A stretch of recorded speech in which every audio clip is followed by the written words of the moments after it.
So this is from the Syrian period, as it says, around 800, 900 BCE, around the time of the first temple. What's interesting is that the Torah has a thing about not building sacred trees. This is all about the sacred trees that was used for forms of worship.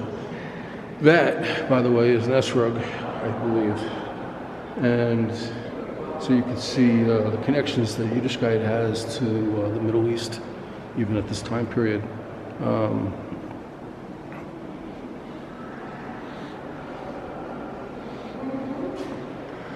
I saw at the Met they had a few of these also. In fact, even more. I didn't know the Met had them. In fact, I think there's some missing here because there used to be more of these here. Now they've got that all closed off because we were last time we were at the Met. They closed off the entire Near East in section for the next 3 years while they do a reconstruction, which is just insanity. But so what are you going to do? Anyway, this is what we got left.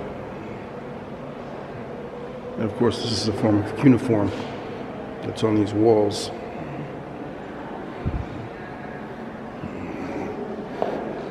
All right, look over here. These over here.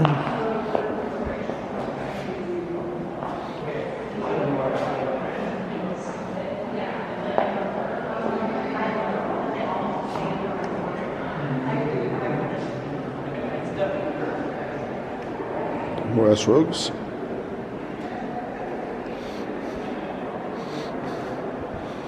Incantations. I mean, it's very easy for us today in the West to take this stuff as not serious. We know that according to the Torah, human beings don't have the Avodah Zarah like they did in previous years, but they took this dead serious. And they believed in the magic. They believed in these gods. And not just to believe it a little bit. I mean, they got their lives ruled by these things, and they built their civilizations based on them.